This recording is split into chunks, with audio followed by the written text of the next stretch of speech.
Hi folks, Jungle Jack here from Around the Board, and today we're doing a little solo project of a comparison between the old Libertalia and the new reimagining reskin Libertalia from Stonemaier Games. In case you don't know, Libertalia came out originally back in 2012, so like 10 years ago. So on its 10th anniversary, it's been acquired by Stonemaier and rethemed, reskinned, reimagined, however you want to say it, but it's got a completely different look, and as you can tell from the front of the box, that'll be our first comparison here by the front of the box. You got your dark piratey looking theme here, and your new refreshed, cleaner looking Libertalia from Stonemaier. And to me, now I've been accused of being a card carrying member of the Cult of the New, but I like the refresh box. I think it looks nice. It adds a little pizzazz to it instead of the dark and dingy looking Libertalia. But that's just me. You might have a different opinion on it. I did find this interesting though about the box itself is they are virtually the same size, the old box and the new box. I mean, this is within like a millimeter or two, if that. Considerably more weight in the new box, as far as the components weigh a lot more. But if you're looking to replace your old Libertalia, you can slide it off the shelf, slide the new one right in, and you're never going to notice. It'll fit right on your shelf. So that's looking at the box cover. Now we'll take another look at the back of the box and the contents. Now here we see the back of the boxes. As you can see, the theme continues along the back, where you've got the darker, grimier, piratey looking Libertalia of old compared to the nice, fresh looking Libertalia Winds of Galecrest. They even have the added little subtitle to Winds of Galecrest to make it look, make it sound a little different, and sound a little less piratey and less grim. All right, now let's take a look at what's inside. Okay, so here's the old Libertalia board, and there's really not much to it. I mean, it looks a little bit like a ship, and these confuse the heck out of me. It's not my copy. I haven't played it enough to really get used to it. It's a good buddy of mine, Mike, lent me this to do this presentation, but I never really knew which way the cards went, which way the flow was on the old board. You got your little spots for loot down here, and then here's where you line up the cards, and it's pretty basic. It's got a cool thing on the back where it says Libertalia. The fact that it's a ship looks really neat, but other than that, there's really not much to it.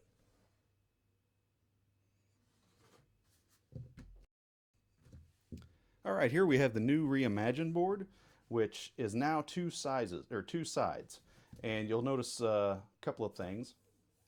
First of all, it's got this, which is a reputation track, which is the new way that we break ties when you have cards of the same number up in the island there. And so to me, I think it works way better. So to me, that's number one. That is the best part of the new game, because I don't know if you played the old game, you have cards numbered 1 through 30, and if you play the 30 at the same time someone else does, there's a smaller number at the bottom that shows who wins the tie. So depending on what cards are played and depending on how they come out, you may never have a card that you're guaranteed is going to win you the loot on any round in the whole game. So this way you have some control with this track. And to me, that's great. And they add cards to it that you can manipulate the control. So it's really awesome. Up here, you've got, it shows daylight goes this way, dusk goes this way. I really like that a lot. I've heard people say that it looks too plain, but I love how it's easy to read, because if there's anything that I don't like about the old game is it's not the easiest to read, especially if you're not in ideal lighting conditions. And then another cool thing, it's got a little, shows you what all the loot does, the power of all the loot, what good it is to take it and not take it. And it even has a little diagram there, shows you a little how-to do each round. So pretty nice. The other cool thing, double-sided board. And so you got a calm side, is what that first side's called. And then you've got the stormy side, which is a little more competitive and a little more cutthroat. And just a little bit more for the serious gamers. People who have played Libertalia before will probably appreciate this a lot more. It gets a little more in your face with the pirate theme. So there is the board comparison. To me, the new board is way better. All right, next up we have the scoring track, which is done completely different in the new version. In the old version, you've got this board. Everyone's got their own token, and between rounds, you count up your doubloons, reset, and then start again on the next round. And so everybody sees where everyone is. So The problem with that is, after a couple of voyages, you might be pretty much out of the game, and you have no. It's like if I get everything I can get in the last voyage, I'm still not going to win. So that's a problem. The new one has these little treasure chests that you keep track of with a dial. Get that a little closer for you. But say it's a little treasure chest that you keep track of your loot in between rounds. And so they say it's open information, but personally, I never look at what anybody else has because to me, I like the fact that it's not open information. You're just trying to figure out, trying to remember what everybody had and trying to remember who's doing better than others. Because even though it's open, I don't look. It's just, to me, it's just going to take away the fun of the game. If I know I'm out of it at the end of the game, if I know I'm way ahead, I might not have as much fun trying to go for it. So to me, once again, I think the new one is better. Doesn't take up all the space on the table with this, and I also like that it's not exactly open information. Next up, we've got your own personal player board, which every player in the old version has a really cool thing. It's got your ship name. It's got your own name of your graveyard. So that's all your own things. Real cool. Says Libertalia on the back. Looks really neat. And then it's got what's really awesome about this in the original game is it has the breakdown on there. I don't know if you can see that. It's got the breakdown of all the different loot and what it does right there in front of you instead on the board. That is a little improvement possibly to have something like that in front of you. And it's got this little marker that you put on your unplayed cards.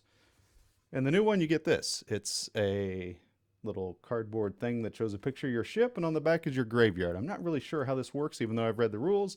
I don't know if you just lay it there and your graveyard cards go underneath, which I'm like, well, then why is there this cool picture of a graveyard? But if you have the graveyard up, you can't see what color you are. So I assume it's out here so everybody knows what color you are, and just kind of gives you a little reference to that so you know who's where on the reputation track and who might be going ahead of you and things like that.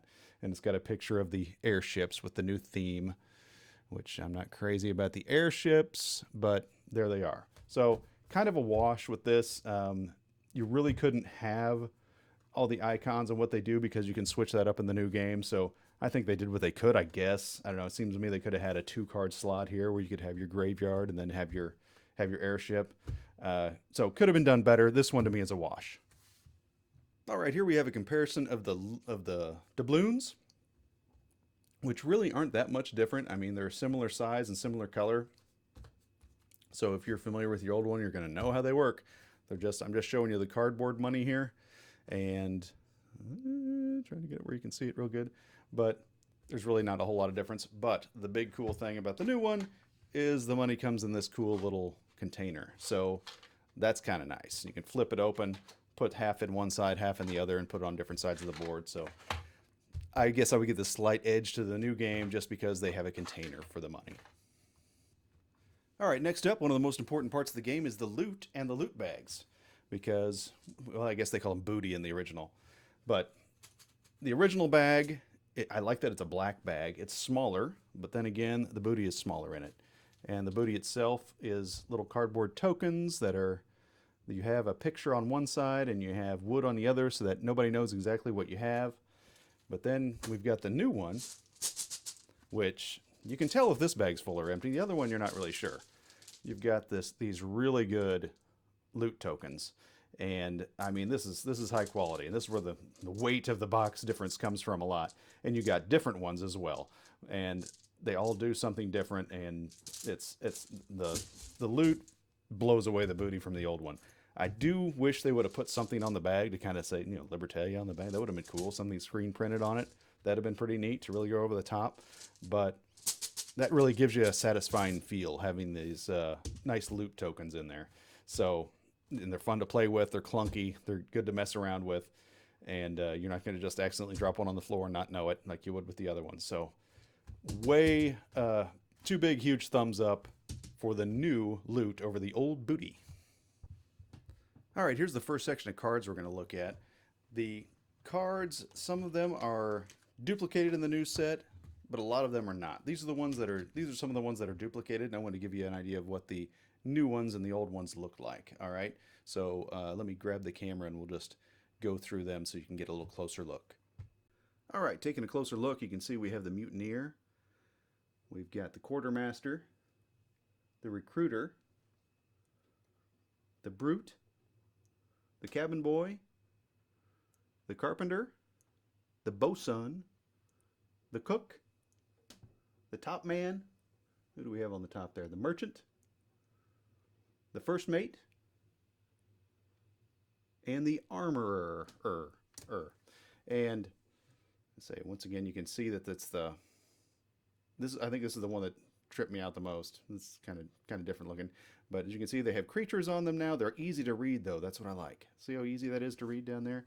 Whereas I'm telling you, on these, the dark on the dark, and then especially the little flavor text at the bottom, a lot of times is really cool, but good luck trying to read it half the time. It's in a weird font, and it's really small, and it's dark. Sorry, I just have a hard time with it. Other than that, though, I love this artwork. Love the artwork on the old ones. The new ones, it's not even the art style. I don't mind the minimalist style. I don't like a lizard with what looks like a dart gun as my mutineer. Sorry, it's not very threatening. Just to me, this is a mutineer here. That looks like a mutineer, but that's just me. We'll take a look at a few other cards now that are also duplicated in the set. So here we have the remaining cards that are duplicated in the new set. We've got the gambler, the captain, the treasurer, the gunner, the surgeon, which once again, wow, that old surgeon is way better than the new one. We've got the beggar, we've got a barkeep, and then up at the top, the preacher. And most of these have pretty similar abilities to the old cards. If anything, they'll add something new. So they'll add something usually with the reputation track, and just because that wasn't included in the old one, so you see a lot of that in the new one. But other than that, abilities are really close to the same. Here we have cards that are basically the same in both sets, but they have different names. All right, so if you remember these ones, instead of the voodoo witch, you just have a witch. Instead of the freed slave, you have a freed prisoner, for obvious reasons. Instead of Granny Wada, you have the wind nymph, which works in a similar manner. Instead of the French officer, you have just an officer.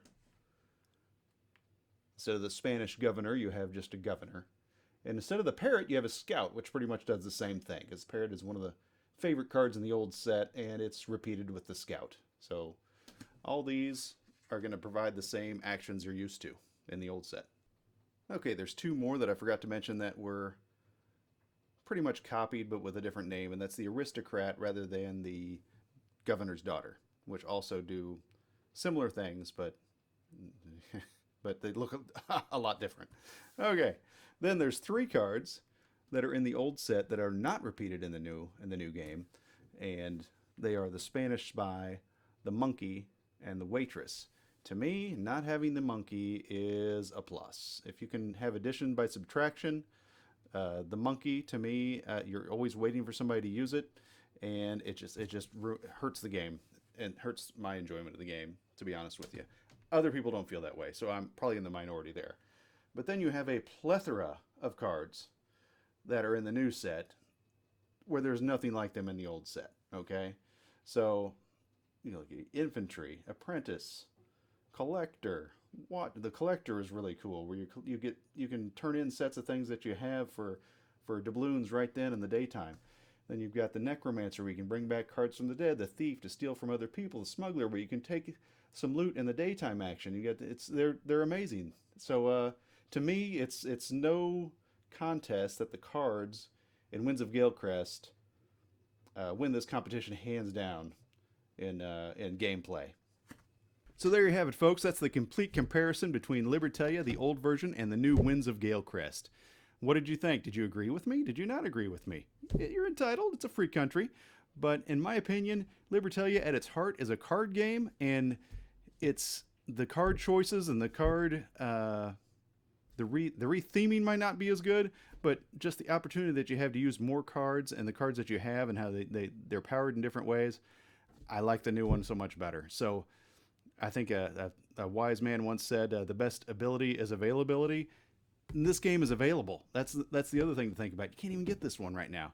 And if you can, you're paying a lot for it. So if you have the old one, what do you think? Do you even want to get the new one? But if you don't have either one, I highly recommend you run out and get Libertalia Winds of Galecrest.